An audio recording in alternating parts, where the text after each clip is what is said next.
Hi there, my name is Rob Hayes, and this is for KIN 596.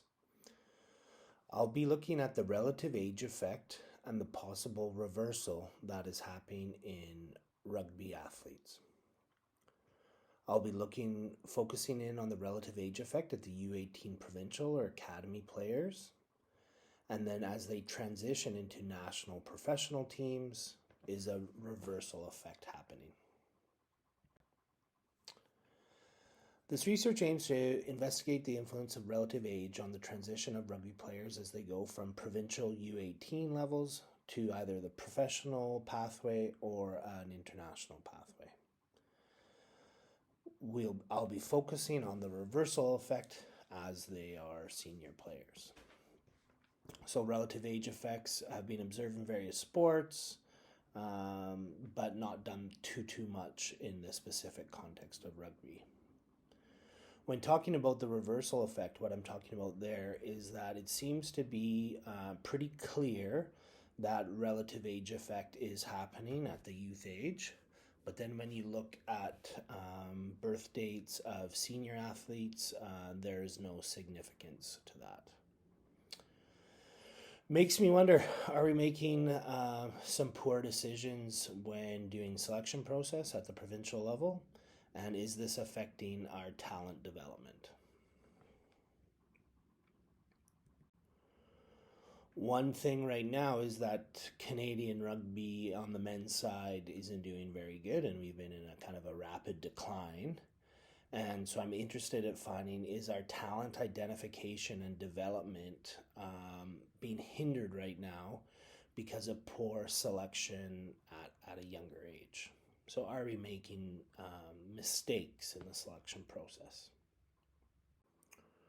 So my objectives would be looking at the presence and magnitude of relative age effect, specifically at BCU 18 players. That's who I'm working with right now, and it's kind of the most relevant to me. It's pretty clear that due to the contact nature and physicality of rugby that early developed physiological athletes are probably going to be noticed.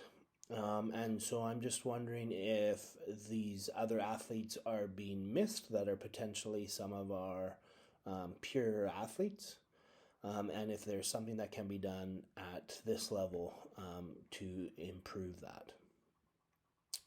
I want to look at a few different strategies and interventions that we possibly might do that could mitigate the potential disadvantages.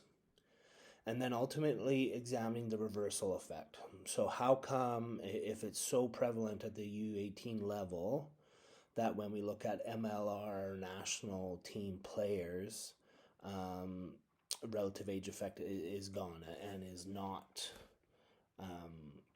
happening anymore? So my research question: what extent does relative age affect the performance, skill acquisition, and developmental trajectories of academy or provincial U18 rugby players? And what does the reversal effect as senior players mean for us as coaches? Two major studies that I'm going to be focusing on. The first one is done by McCarthy in 2016. And he did a quantitative study looking at over 800 rugby athletes and over 600 cricket athletes over a 10-year period, and did the data on the relative age effect. And then what's really interesting about this one is they focused on the reversal effect. So I'm interested, and I haven't done enough research yet, but I'm going to do a little bit more of a dive into the underdog effect. So maybe this happened, this is all natural, and the fact that more developed athletes are getting selected for things at a younger age actually makes some of these other athletes work harder and build a better work ethic. And then that's what's pushing them on to the higher professional or national levels. So that's an area I'm really interested in. A really good kind of quote I pulled out of this one: being highlighted within a rugby union academy system whereby relatively younger players were less likely to be initially selected, but more likely to transition into senior elite status. So my question kind of there is, why does this occur? Some of the things that they thought they wanted to look at was, if this was an isolated case, is it detectable again? Is it a genuine effect? Um, and if it does manifest in other talent development systems. So they divided the birth dates into 4 different quarters, looking over a 10-year period, and pulled all that data. They show that there is a significant effect that at the U18 level, a higher number of their athletes are into the first 2 quarters. Ethical clearance was confirmed by the ethics committee. And one interesting thing that's occurring is that this isn't necessarily true with females in rugby. So this isn't just a one-size-fits-all kind of thing. The next article that I'm really going to be looking at is done by Kelly in 2021. It focused on talent identification and relative age effects in English male rugby union pathways from entry to expertise. So it investigated the overrepresentation of players selected to academy programs born in the start of the year, with players born in the 4 quarters more likely to achieve senior professional international levels. So very common theme happening here.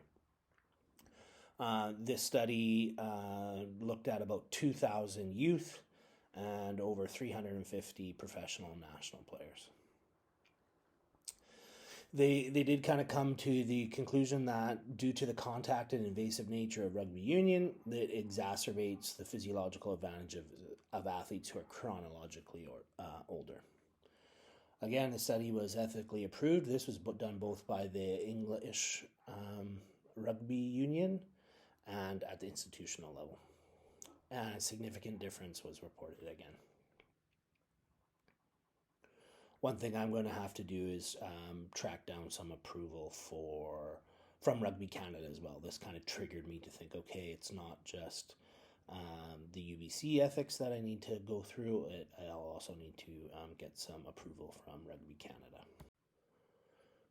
One thing I really liked about this article was that it actually gave some potential solutions to work on relative age effect.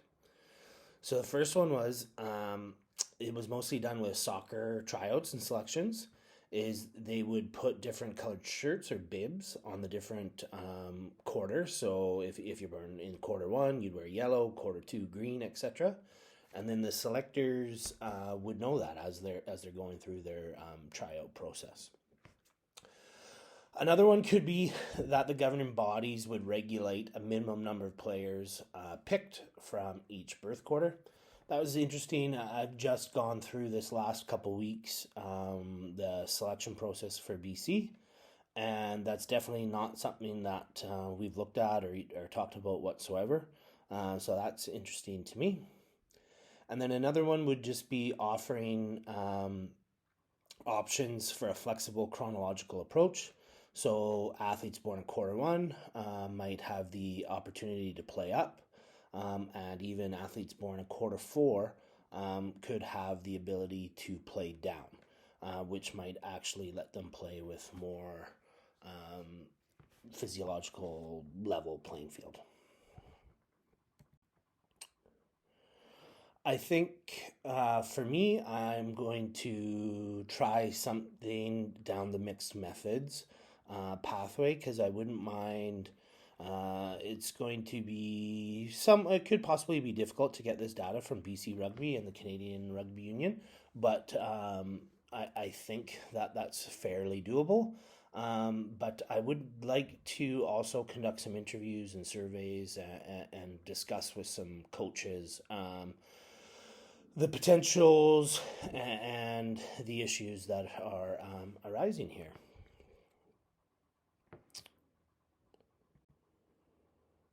Again, the outcomes I don't need to go too much into. I kind of went into on the last one. Some implications for BC Rugby.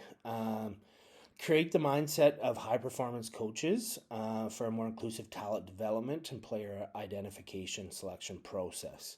So I think even just starting to think about this and talk about this might even be enough to improve BC Rugby. Ideally, possibly this would get better rugby athletes coming through the pathway and helping the senior men's team.